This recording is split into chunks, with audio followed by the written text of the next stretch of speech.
There's one thing about Zakir Naik that makes people really think that he knows what he's talking about, and that's when he's able to share facts randomly and very quickly from the top of his head in such a manner that makes you think, wow, he's a really intelligent man. But a friend of mine sat down and went through a 5-minute talk of his once, and in that 5 minutes he was able to make over 25 mistakes. Charles Darwin went on an island by the name of Calotropis. There is no such island as the Calotropis Islands anywhere. It was actually the Galapagos Islands that Darwin visited, where he found finches. And there he found birds pecking at niches. These finches do not peck at niches, as Naik says. They lived in separate ecological niches. Depending upon the ecological niches they pecked, the beak kept on becoming long and short. The differences Darwin observed between these finches were far more than simply beak length. They included differences in color, size, mating behavior, songs, and preferred food. This observation was made in the same species, not in different species. Darwin's observations of varying beaks were made on 14 different species of finches, not just one, as Dr. Naik claims. The beak length actually did not vary within the species. Charles Darwin wrote a letter to his friend Thomas Compton. All of Darwin's published correspondence is printed and even available electronically online, and it contains no record of anyone named Thomas Thrompton. Charles Darwin himself said that there were missing links. He didn't agree with it. Darwin admitted that there were missing links, but that does not mean he disagreed with his own theory. He simply predicted where the missing links would be found. The reason is because that if you analyze the church was against science previously. The church was never against science. Almost all the great European scientists of Galileo's time, including Galileo, were devout Christians. People like Newton, Copernicus, Kepler, Boyle, Linnaeus, Pascal were all committed believers in the Bible. And you know the incidents that they sentenced Galileo to death. They sentenced Galileo to death. Galileo, a devout Catholic, was never sentenced to death. He was sentenced to life imprisonment on June 22nd, 1633, and then that sentence was commuted to house arrest. He died more than 8 years later on the evening of January 8th, 1642, of old age. Galileo believed that his theories fit with the Bible, and he wrote a book arguing this based on early interpretations of Christians like Augustine. Naik goes on to make the same false statement 2 more times, but let's only count it as one factual error.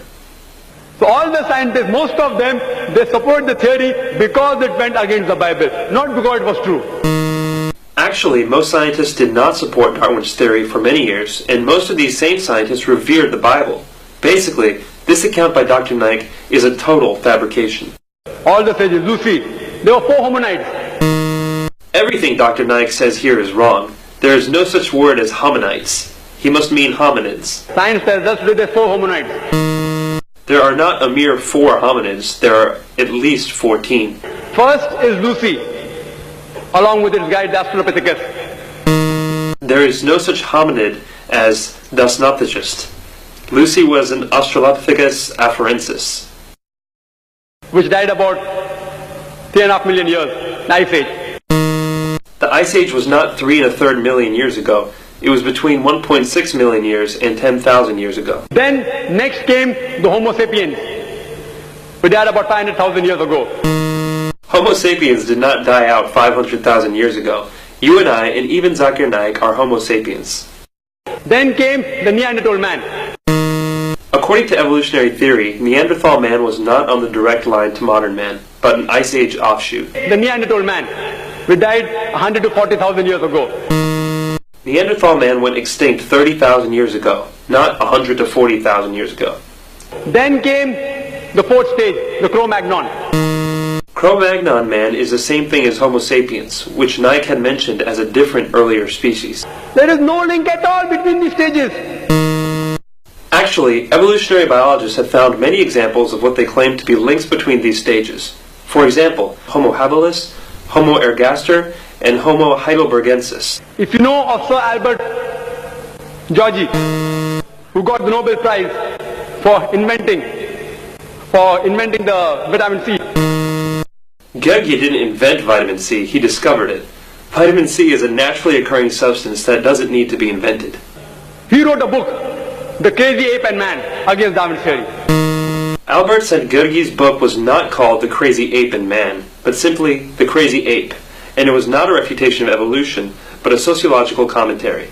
If you know about Rupert Stalbert, this person wrote a new theory of evolution against Darwin's theory. Who is Rupert Stalbert? I can find no trace of anybody with that name. If you know about Whitemeat, Sir Whitemeat. Whitemeat?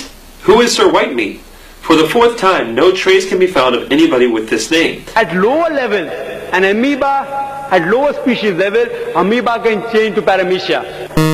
There is no such thing as paramecia.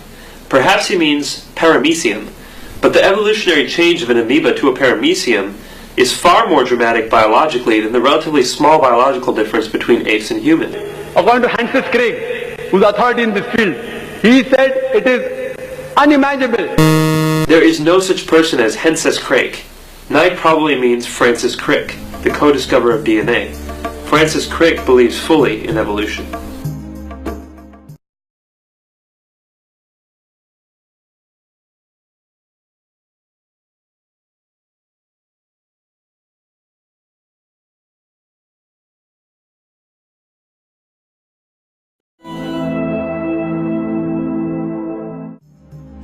Well, the fact of the matter is, many people have challenged Zakir Naik to debates, and he's never accepted. I personally know David Wood, Sam Shamoun, Jay Smith, Dr. James White, and myself. We have all challenged Zakir Naik to debates, and he never responds. In fact, I was doing a broadcast which went out over the United States and over the Middle East, and I said, please, if anyone can contact Dr. Zakir Naik and tell him that I challenge him to a debate. Now, someone might respond and say, well, Zakir Naik challenged the Pope to a debate. Doesn't that show that he debates? Well, it's easy for someone to go challenge somebody else who is not a debater to a debate. I could go challenge an imam to a debate. I could go challenge a friend's mother or father to a debate. But that doesn't show any sort of strength on my part. I have to be ready to debate someone who is a debater, who has debated before, knows how to debate, knows his information. When Zakir Naik challenges the Pope to a debate, the Pope is not someone who sets aside time for debates, nor does he study debate methodology. But when Zakir Naik challenges me, or when I challenge Zakir Naik, that is an equal and fair challenge. And he does not do that. And he does not receive that either.